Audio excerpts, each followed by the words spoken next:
Hey everyone, it's Ashton. I decided to do my student choice presentation over child life and medical missions. Thank you guys for joining, and let's get started. So, child life and medical missions. Medical missions are international, typically week-long volunteer opportunities for healthcare professionals to provide care.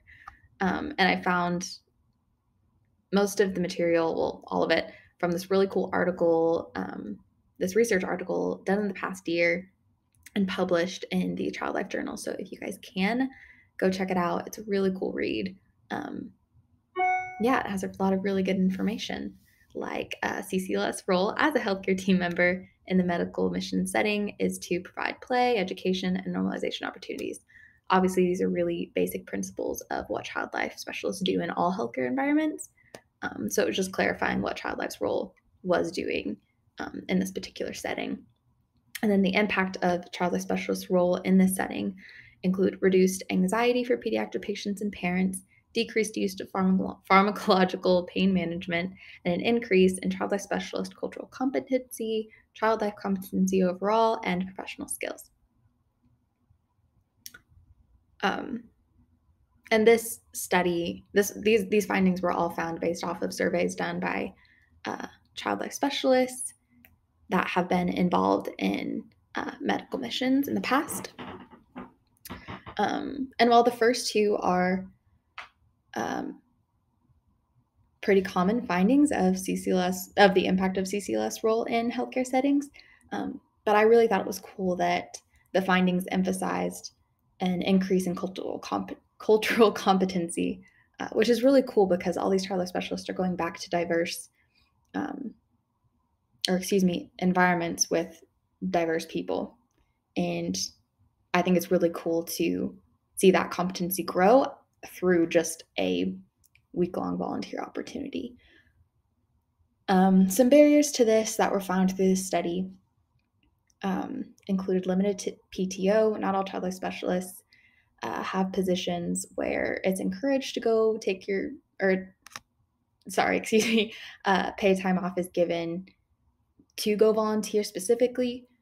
So going out and volunteering on medical missions is either taking time out of PTO, which could also be used for burnout prevention or holidays, things like that. So that's kind of a barrier, is just limited PTO and how to spend that. Lack of education, both for certified child life specialists as well as medical missions organizations. So I think that's a really important piece of why it's so important to advocate for the importance of child life's role within these environments. Because there was a lot of benefits that were found through this study, and I think as research continues to grow in this direction, that education will only increase. And then our favorite barrier, the pandemic. Currently, a lot of organizations aren't providing medical missions opportunities just because of travel restrictions and health and safety of volunteers, as well as patients and their families. So those are some barriers. Kind of a bummer, but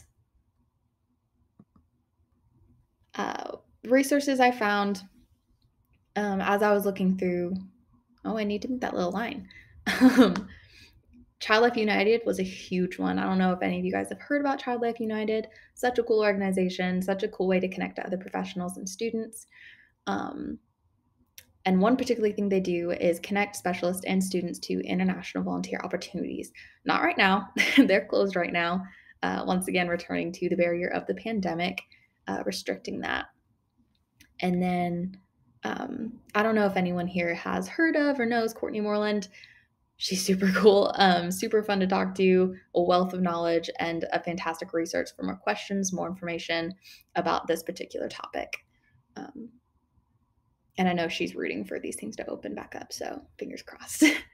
And then the question I just want to ask you guys, is this something you could see yourself taking part in as a professional / very important if your position allowed?